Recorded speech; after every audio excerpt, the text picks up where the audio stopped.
Hello friends, இன்றைக்கி இந்த வீடியோவில் நம்ம தமிழில் பேசக்கூடிய வாக்கியங்கள்லாம் இருக்குல்ல, அதை நம்ம அப்படியே இங்கிலீஷில் பேசி நம்ம ட்ரை பண்ண போகிறோங்க. மொத்தமாக 25 சென்டென்சஸ், ரொம்ப குட்டியான இங்கிலீஷ் சென்டென்சஸ் நம்ம கற்றுக்கிட போகிறோங்க. அதுக்கு முன்னாடி நம்ம சேனல் பார்த்திங்கன்னா இன்றைக்கி 80,000 சப்ஸ்கிரைபருக்கு மேலே நம்ம ரீச் பண்ணியிருக்கோம். உங்கள் எல்லாருக்குமே மிகப்பெரிய நன்றிங்க. சேனலை நீங்கள் சப்ஸ்கிரைப் பண்ணாமல் பார்க்குறீங்கன்னா மறக்காமல் சப்ஸ்கிரைப் பண்ணி வச்சுக்கோங்க. வீடியோ பிடிச்சிருந்துச்சின்னா லைக் பண்ணிக்கோங்க. ஃபர்ஸ்ட் நம்ம பார்க்க போகிற சென்டென்ஸ் என்ன அப்படின்னா, இங்கே வா. இங்கே வா எப்படி சொல்லலாம் இங்கிலீஷில்? சிம்பிள் தாங்க. Come here. Come here. கம்னா வா, ஹியர்னா இங்கே. கம் ஹியர், இங்கே வா. நெக்ஸ்ட் ஒன், மேலே போ. மேலே போ, மேலே போ அப்படிங்கிறதுக்கு எப்படி சொல்லலாம் அப்படின்னா, கோ அப். கோ அப். கோ அப். கோனா போ, மேலே மேலே அப்படின்னா அப். கோ அப், மேலே போ. நெக்ஸ்ட் ஒன், கீழே போ. கீழே போ அப்படிங்கிறதுக்கு என்ன ஒரு இங்கிலீஷில்? நீங்கள் நல்லா கவனமாக கவனிங்க. அப்போ தான் நான் கடைசி உங்கள்கிட்ட கேள்வி கேட்கும்போது உங்களுக்கு ஈஸியாக அது சொல்ல முடியுங்க. கீழே போ அப்படிங்கிறதுக்கு சிம்பிள் தாங்க. Go down. கோனா போ, டவுன்னா கீழே. கோ டவுன், கீழே போ. நெக்ஸ்ட் ஒன், நேராக போ. நேராக போ என்ன வரும்? சிம்பிள் தாங்க. போகிறதுக்கு கோ, நேராக அப்படின்னா ஸ்ட்ரைட். ஸ்ட்ரைட். Go straight. என் கூட சேர்ந்து சொல்லுங்கள். கோ ஸ்ட்ரைட், நேராக போ. நெக்ஸ்ட் ஒன், தயாராக இரு. தயாராக இரு எப்படி சொல்லலாம்? சிம்பிள் தாங்க. B ready. பி ரெடி, தயாராக இரு. நெக்ஸ்ட் ஒன், எடுத்துக்கொள். எடுத்துக்கொள் எப்படி சொல்லலாம்? ரொம்ப simple. Take it. Take it. என் கூட சேர்ந்து சொல்லுங்கள். டேக் இட், எடுத்துக்கொள். நெக்ஸ்ட் ஒன், கொஞ்சம் கூட இல்லை. கொஞ்சம் கூட இல்லை எப்படி சொல்லலாம் இங்கிலீஷில்? Not a bit. Not a bit. என் கூட சேர்ந்து சொல்லுங்கள். சிம்பிள் தாங்க. Not a bit. Not a bit, கொஞ்சம் கூட இல்லை. நெக்ஸ்ட் ஒன், சீக்கிரம் முடி. ரொம்ப டைம் எடுத்துக்கிடாத, சீக்கிரம் முடி அப்படிங்கிறதுக்கு எப்படி சொல்லலாம் அப்படின்னா, finish it soon. Finish it soon. Finish it சூன், சீக்கிரம் முடி. நெக்ஸ்ட் ஒன், நீ இன்னும் வேலை பார்த்துட்டு இருக்கியா? டைம் ஆச்சு, வீட்டுக்கு போகலையா? ஏன் இன்னும் வேலை பார்த்துட்ருக்கியா? நீ இன்னும் வேலை பார்த்துக்கிட்டு இருக்கிறியா அப்படிங்கிறதுக்கு எப்படி கேட்கலாம் அப்படின்னா, ஆர் யூ ஸ்டில் ஒர்க்கிங்? என் கூட சேர்ந்து சொல்லுங்கள். கடைசி கேள்வி கேட்பேன், ஓகேவா? Are you still working? Are you still working? ஒர்க்கிங்னா வேலை பார்க்குறது, ஸ்டில்னா இன்னும். நீ இன்னும் வேலை பார்த்துட்டு இருக்கியா அப்படிங்கிறதுக்கு R you still working? Next one, நீ புரிந்து கொள்வாய் என்று நான் நம்புகிறேன். நீ புரிஞ்சுக்கிடுவேன்னு நான் நம்புகிறேன். சொல்லுவோம் பார்த்தீங்களா, சில விஷயங்களை நம்ம மற்றவங்கள்ட்ட ஷேர் பண்ணும்போது, ஷேர் பண்ணி முடித்த பிறகு நீ புரிஞ்சுக்கிடுவேன்னு நான் நினைக்கிறேன். எப்படி சொல்லலாம் அப்படின்னா, I hope you understand. I hope you understand. I hope you understand. I ஹோப்னா நான் நம்புகிறேன், யூ அண்டர்ஸ்டாண்ட் நீ புரிஞ்சுக்கொள்வேன்னு. ஐ ஹோப் யூ அண்டர்ஸ்டாண்ட், நீ புரிஞ்சுக்கொள்வேன்னு நான் நம்புகிறேன். நெக்ஸ்ட் ஒன், உனக்கு வேறு வழியே இல்லை. உனக்கு வேறு வழியே இல்லை எப்படி சொல்லலாம்? You have no choice. You have no choice, உனக்கு வேறு வழி இல்லை. நெக்ஸ்ட் ஒன், அருகில் வா. அருகில் வா எப்படி சொல்லலாம் அது இங்கிலீஷில்? சிம்பிள் தாங்க. Come near. Come near. நியர்னா அருகில், கம்னா வா. அருகில் வா அப்படிங்கிறதுக்கு come near. Come near. Next one, பார்த்து ரொம்ப நாள் ஆகிடுச்சு. அதுக்கு எப்படி சொல்லலாம் அப்படின்னா, பார்த்து ரொம்ப நாள் ஆகிவிட்டது அப்படிங்கிறதுக்கு long time no see. Long time no see. Long டைம்னா ரொம்ப நாள். லாங் டைம் நோ சி, பார்த்து ரொம்ப நாள் ஆகிவிட்டது.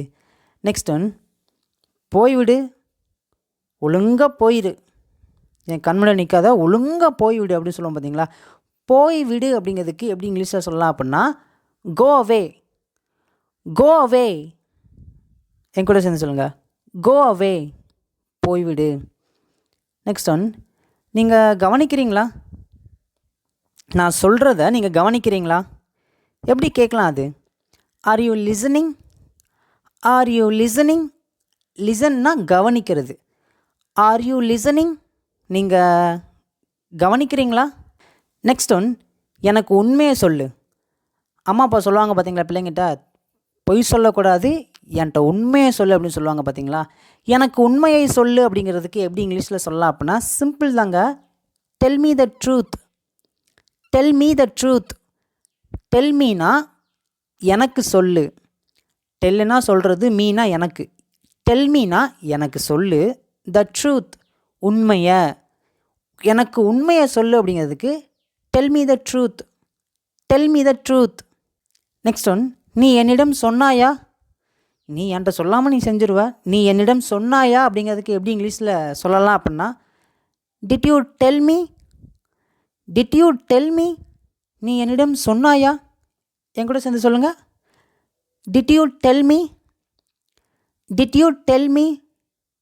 நம்ம வந்து பார்த்திங்கன்னா இங்கிலீஷ் வந்து பார்த்திங்கன்னா பேசி பேசி பேசி பேசி தாங்க நமக்கு அது வருங்க. அதனால் நான் சொல்லும் போது நீங்களும் என் கூட சேர்ந்து உங்களுடைய வாயிலேருந்து அதை உச்சரித்து அந்த இங்கிலீஷ் வேர்டை வந்து நீங்கள் கொண்டு வாங்க. ஓகேங்களா? ஓகேங்க. நெக்ஸ்ட் ஒன், அது என்ன சத்தம்? அது என்ன சத்தம்? எப்படி அது கேட்கலாம் இங்கிலீஷில்? What is that noise? What is that noise? What is that noise? அது என்ன சத்தம்? நெக்ஸ்ட் ஒன், எதுக்கு எடுத்தாலும் அழாத. எதுக்கு எடுத்தாலும் அழாத. சின்ன பிள்ளைங்க பார்த்திங்கன்னா எதுக்கு எடுத்தாலும் அழுதுகிட்டே இருப்பாங்க. அப்போ அம்மா அப்பா சொல்லுவாங்க, நீ எதுக்கு எடுத்தாலும் அழாத அப்படி சொல்லுவாங்கள்ல. அதுக்கு எப்படி இங்கிலீஷில் சொல்லலாம் அப்படின்னா நல்லா கவனிங்க. இது கண்டிப்பாக இதை நம்மளால் பேச முடியும். பெரிய வேர்டாக இருந்தாலுமே ஈஸியாக நம்மளால் புரிஞ்சுக்கிட முடியும். Don't cry for each and every thing. என் கூட சேர்ந்து சொல்லுங்கள், don't cry for each and every thing. Don't க்ரைனா அழாதே. For each and every thing, எதுக்கு எடுத்தாலும். எதுக்கு எடுத்தாலும் அழாதே அப்படிங்கிறதுக்கு don't cry for each and every thing. Next one, உட்காருங்கள். உட்காருங்கள். ஸ்கூலில் டீச்சர்ஸ் வருவாங்க, நம்ம எல்லோரும் எந்திரிச்சு நிற்போம். கிளாஸ் ரூம்குள்ளே வரும்போது நம்ம எல்லாம் எந்திரிச்சு நிற்போம். அப்போ சொல்லுவோம், பி சீட்டட். உட்காருங்க. உட்காருங்கள் அப்படிங்கிறதுக்கு be seated. Be seated. Next one, கவனம் செலுத்துங்கள். உன் படிப்பில் கவனம் செலுத்துங்கள். கவனம் செலுத்துங்கள் அப்படிங்கிறதுக்கு எப்படி சொல்லலாம் அப்படின்னா pay attention. Pay attention. Pay attention. கவனம் செலுத்துங்கள். நெக்ஸ்ட் ஒன், என்ன நடக்குதுன்னு எனக்கு புரியலை. என்ன நடக்குதுன்னு எனக்கு தெரியலை. என்ன நடக்குதுன்னு புரியலை அப்படின்னு நிறைய நேரங்களில் நம்ம சொல்லுவோம் பார்த்தீங்களா, குழப்பமாக இருக்கும்போது. அதுக்கு எப்படி இங்கிலீஷில் சொல்லலாம் அப்படின்னா பெரிய சென்டென்ஸு நீங்கள் நினைக்காதீங்க, ஈஸியாக உங்களுக்கு புரியும். ஓகேங்களா? I don't understand what's happening. I don't understand what's happening. என்ன நடக்குதுன்னு எனக்கு புரியலை. I don't understand what's happening. I don't understand அப்படின்னா எனக்கு புரியலை. வாட்ஸ் ஹேப்பனிங், என்ன நடக்குதுன்னு. I don't understand what's happening. Next one, அது நடந்து போகிற தூரம் தான். இங்கேருந்து ரயில்வே ஸ்டேஷன் எவ்வளோ தூரம், பஸ் ஸ்டாண்ட் எவ்வளோ தூரம்னு கேட்கும்போது அது நடந்து போகிற தூரம் தான் அப்படின்னு சொல்லுவோம் பார்த்தீங்களா. யாராவது நம்மகிட்ட வழி கேட்டாங்கன்னா அதுக்கு எப்படி சொல்லலாம் அப்படின்னா it is a walkable distance. It is a walkable distance. அது நடந்து போகிற தூரம்தான். நெக்ஸ்ட் ஒன், அங்கே பார். அங்கே பார் அப்படிங்கிறதுக்கு எப்படி சொல்லலாம் அப்படின்னா லுக் தேர். லுக் தேர். ஃபைனலாக உங்களுக்கு ஒரு சின்ன ஹோம்ஒர்க்குங்க. இதுக்கப்புறம் நான் உங்கள்கிட்ட 2 கேள்வி கேட்பேங்க. இந்த 25 சென்டென்சஸ்லேருந்து நான் உங்கள்கிட்ட 2 கேள்வி கேட்பேன். அது உங்களால் ஈஸியாக புரிஞ்சுக்கிட முடியுதா, அதை ஈஸியாக கண்டுபிடிக்க முடியுதா அப்படின்னு சொல்லிட்டு நம்ம செக் பண்ணி பார்க்கலாம். அதுக்கு முன்னாடி ஃபைனலாக உங்களுக்கு சின்ன ஹோம்ஒர்க்குங்க. இங்கே பார். இங்கே பார் அப்படிங்கிறதுக்கு இங்கிலீஷில் என்ன வருதுன்னு சொல்லிட்டு மறக்காமல் உங்களுடைய ஆன்சரை காமெண்ட்டில் சொல்லுங்கள். ஓகேங்க, இப்போ நம்ம 2 கேள்வி பார்க்கலாங்க. ஓகே, ஃபஸ்ட் ஒன் தயாராக இரு. தயாராக இரு, இதுக்கு என்ன வரும் இங்கிலீஷில்? ட்ரை பண்ணுங்கள் என்ன வருதுன்னு, நல்லா யோசிச்சு பாருங்கள். தயாராக இருக்கிறதுக்கு எப்படி சொல்லலாம்? தயார்னா இங்கிலீஷில் என்னது? இரு அப்படிங்கிறதுக்கு இங்கிலீஷில் என்ன வரும்? சிம்பிள் தாங்க, ட்ரை பண்ணுங்கள். கண்டுபிடிச்சிட்டிங்க. Okay, be ready. Be ready. Next one, உனக்கு வேறு வழி இல்லை. உனக்கு வேறு வழி இல்லை, இதுக்கு என்ன வரும் இங்கிலீஷில்? சிம்பிள் தாங்க, உங்களுக்கு தெரியும். யோசிங்க, கொஞ்சம் யோசிங்க. உனக்கு வேறு வழி இல்லை. You have no choice. You have no choice, உனக்கு வேறு வழி இல்லை. ஓகேங்க, இந்த வீடியோ உங்களுக்கு பிடிச்சிருந்துச்சுன்னா மறக்காமல் லைக் பண்ணிட்டு சேனலை சப்ஸ்கிரைப் பண்ணி வச்சுக்கோங்க. தேங்க்யூ.